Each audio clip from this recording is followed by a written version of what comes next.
מאוחדים, עם ישראל חי, בעליות בירידות גם בשעות הכי קשות. Erev Tov, Shalom Uvracha, Parashat Kitetse cette semaine, une paracha riche en mitzvot puisqu'il y a plus de 70 mitzvot. Mais on va essayer de s'attarder sur la première, en tout cas c'est la guerre qui nous incombe au quotidien, celle qu'on a envers le Yetzer Hara. Et bien sûr on est déjà en fin de deuxième semaine de ce Chodesh Arachamim ve'Aratzon, Chodesh Elul, et regardez bien, Rabotai, ce que le Harizal nous dévoile. Lorsqu'on a vu la semaine dernière, lorsqu'il y en a eu un qui a tué Béchogeg par inadvertance, alors il a eu la possibilité d'aller se réfugier dans une des villes refuges. Et justement parce que le Goël Hadam, celui qui était proche donc de celui qu'on a tué, aurait pu aller se venger pour le tuer. Et donc c'est la raison pour laquelle on lui a permis d'aller justement se réfugier là-bas, dans une des villes refuges. Mais le Harizal nous dévoile que notre ville refuge à nous, pendant cette période, c'est le Chodesh Elul lui-même. Pourquoi? Parce que finalement, on vient quelque part nous accuser par rapport aux fautes qu'on aurait pu transgresser de manière béchogeg. Pourquoi sur ces fautes d'Avka? Parce que justement l'homme, il s'oublie de faire teshuva sur les fautes qu'il a fait par inadvertance. On se rappelle souvent des fautes qu'on a commises justement bémézide, de manière préméditée, mais les fautes pour lesquelles on n'a pas fait attention, alors on finit par s'oublier. Et justement, Akadosh Baruch Hu, il nous permet d'aller nous cacher quelque part dans ce Chodesh Elul, il va nous protéger, et grâce aux efforts qu'on fera pendant ce mois de Elul, alors on sera épargné justement par tous les accusateurs justement envers ces fautes-là. Et Rabotai, vous connaissez le Midrash qui nous parle justement de l'E'atid Lavo, c'est marqué comme ça. L'E'atid Lavo, Mevio Akadosh Baruch Hu leYetzer Hara, Veshochato bifnei hatzadikim ou bifnei hareshaim. Donc, Akadosh Baruch Hu amènera le Yetzer Hara et il va lui faire la shrita et devant les tzadikim et devant les reshaim. Tzadikim nidme lahem kehar gavoa. Pour les tzadikim, alors ce Yetzer Hara, il va leur paraître comme une montagne énorme. Ou reshaim nidme lahem kechut haseara. Et pour les reshaim, ça sera considéré comme le fil d'un cheveu. Halalu bochin ve'halalu bochin. Les tzadikim vont pleurer et les reshaim aussi vont pleurer. Et les tzadikim vont dire, mais Baruch Hashem, pourquoi est-ce qu'on pleure? Parce qu'on a réussi à surmonter une montagne pareille de difficultés. Ou Baruch Hashem, Akadosh Baruch Hu nous a permis de surmonter cela. Et donc bien sûr ils vont pleurer de joie. Pendant que les reshaim, on va leur montrer que c'était quelque chose de simple. C'était des difficultés au quotidien que Akadosh Baruch Hu mettait devant eux et ils ont fini uniquement par trébucher dans leur quotidien et donc c'est sur cela qu'on va pleurer. Et donc Rabotai, ce que nous on se doit d'apprendre à faire, c'est que on est venu quelque part sur terre justement pour essayer de se battre contre ce malach, cet ange qui s'appelle nul autre que le Yetzer Hara. Comme la Gemara dans Baba Batra nous dit, alors, Hu ha-Yetzer Hara, ou ha-Satan, ou ha-Malach ha-Mavet. Pourquoi? Parce que le Yetzer Hara, lui, quel est son jeu?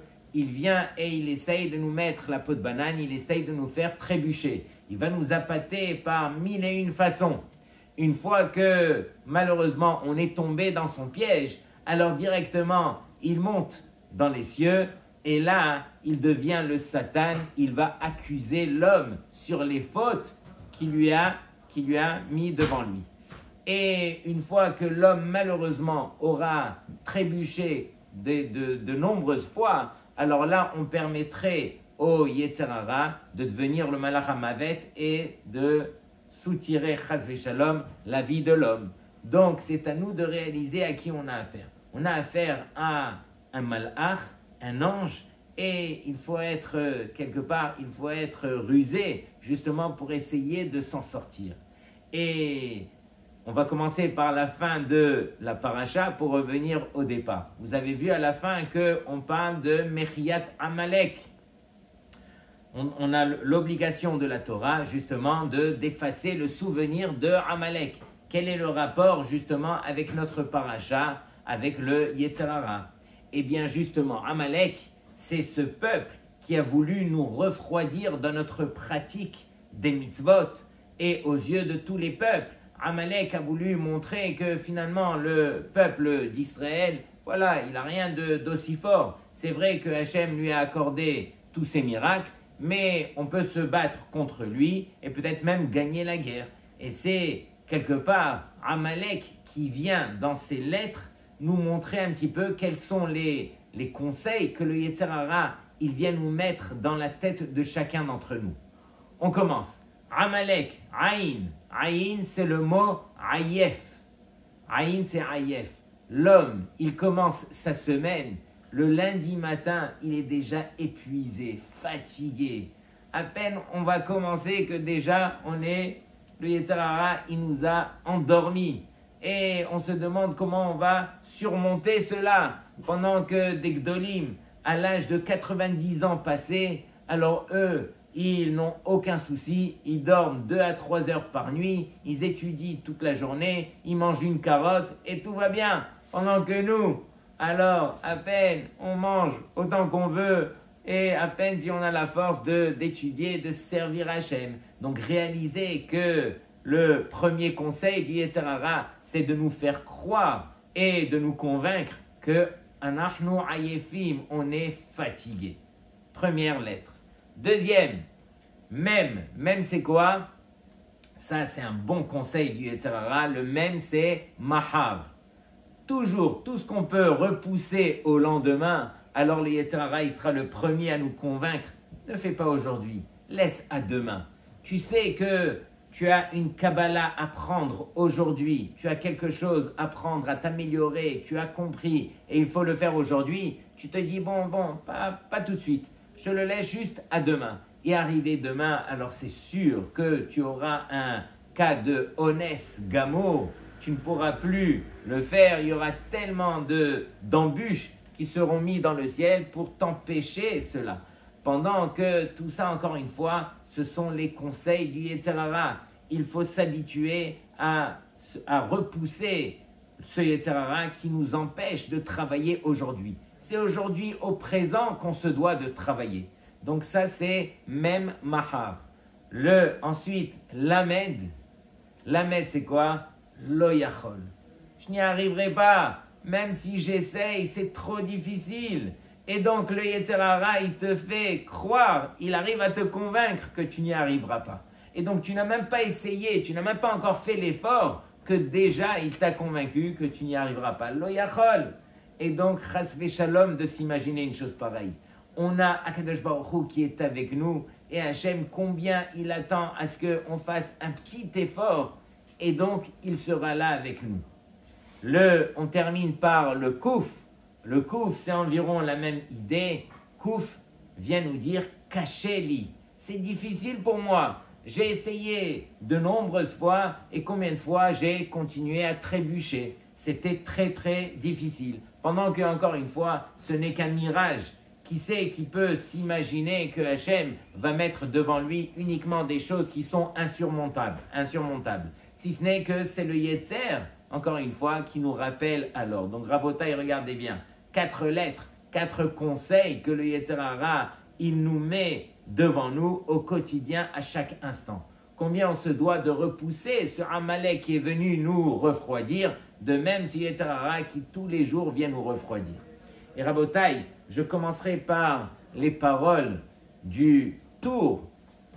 Le Tour nous ramène dans Siman Tav Kuf Pe Aleph, il nous ramène les paroles du Pirkei de Rabbi Eliezer, qui est un des Midrashim les plus anciens.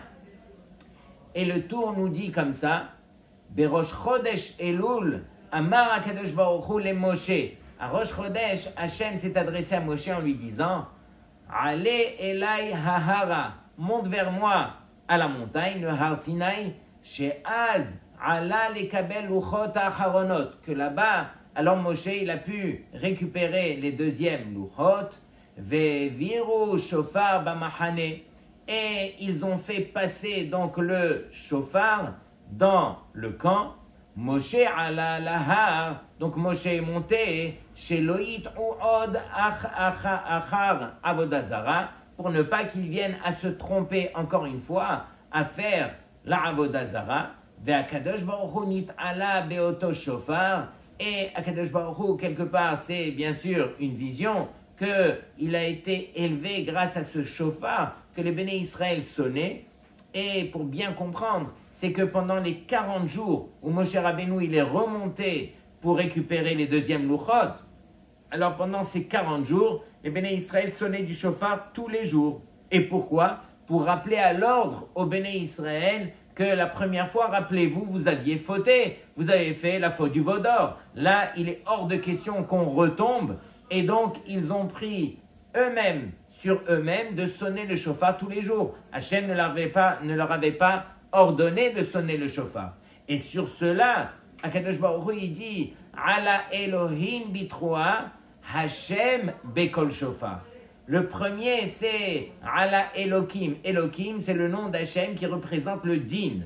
Et Akadosh Baruch Hu, grâce quelque part à ce shofar que les Béné Israël ont pris sur eux de sonner, où ils n'étaient pas obligés de le faire, alors c'est marqué à la fin Ala Elohim 3, Hachem bekol shofar. Hachem Yud-Ke Vav-Ke, c'est Midat Arachamim.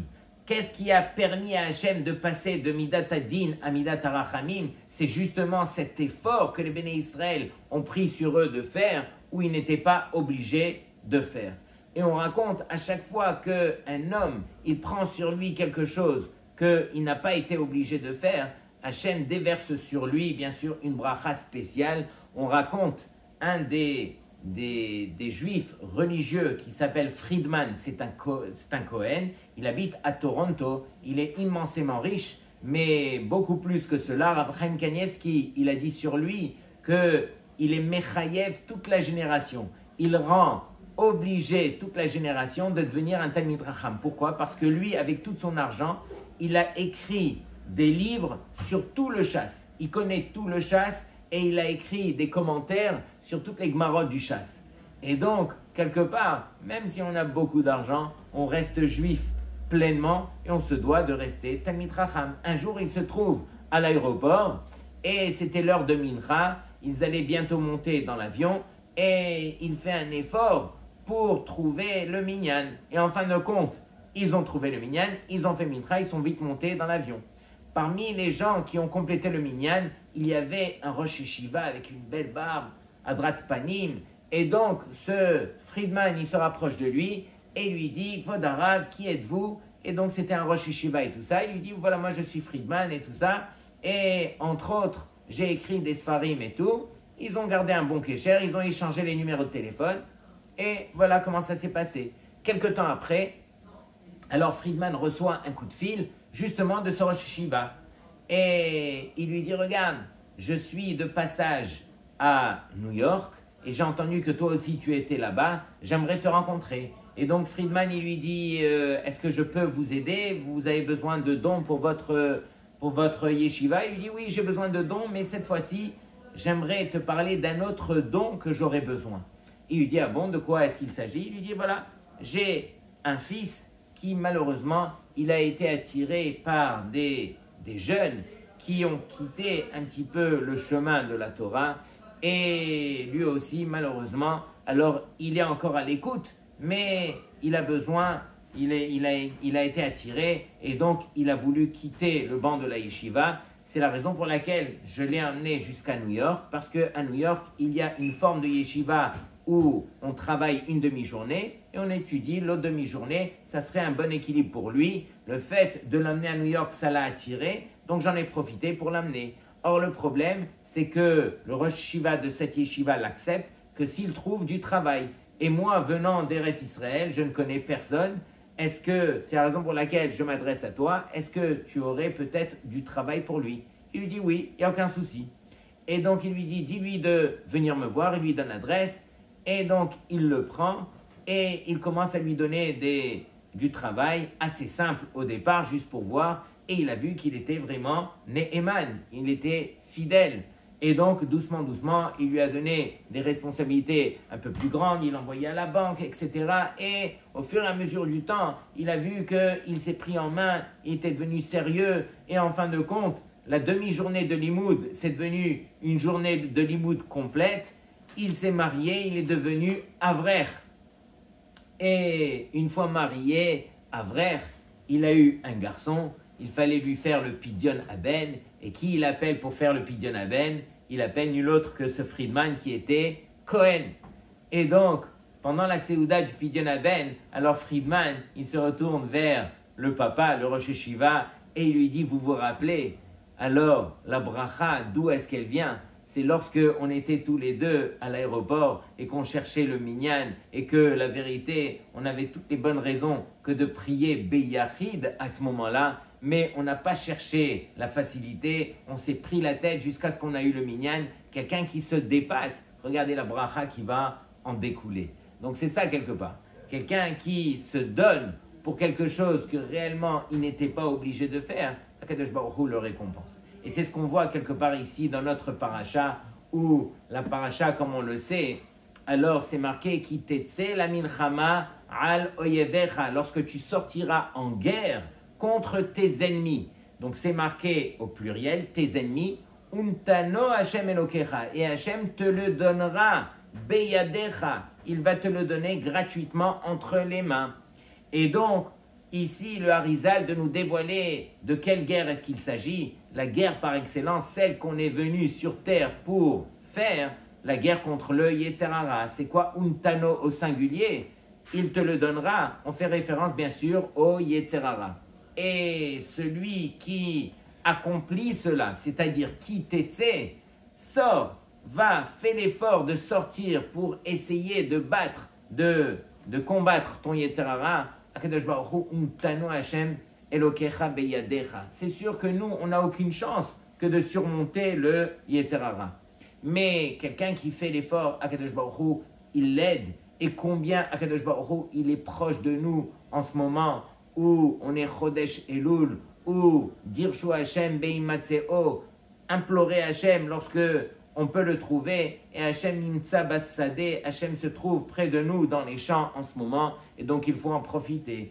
Mais Rabotai, ce qu'il faut essayer de comprendre surtout, c'est que si finalement, alors celui qui a été faire la guerre, c'était Milchemet Hareshut, c'était une guerre qui n'était pas obligatoire, il a été, et finalement il a trouvé une femme là-bas qui l'a séduite, et il en a voulu. Alors la Torah, elle lui permet de se marier justement avec cette femme.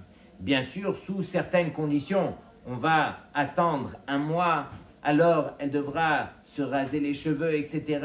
Et on va essayer de lui montrer finalement que si réellement tu tiens elle, alors ça va être sous certaines conditions. Et donc la Torah, elle, qu'est-ce qu'elle veut? Elle veut éduquer l'homme. Comment se fait-il que ici, la Torah, elle est permise à cet homme de ne pas quelque part surmonter son yetzer? Normalement, il rencontre cette femme, c'est vrai, elle l'attire. La Torah, elle aurait dû lui dire, mais maîtrise-toi, contrôle-toi, surmonte ton yetzer.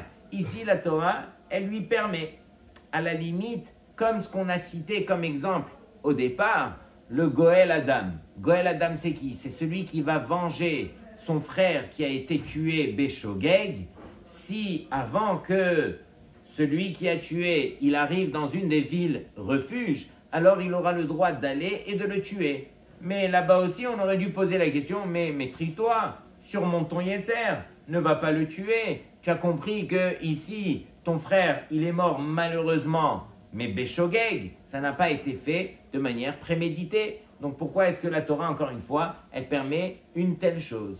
Et donc la Torah, encore une fois, c'est un livre qui vient nous éduquer. Il y a une énorme différence entre le plaisir et le bonheur. Quelle différence y a-t-il? Le plaisir, c'est quelque chose qu'on va goûter tout de suite de manière ponctuelle.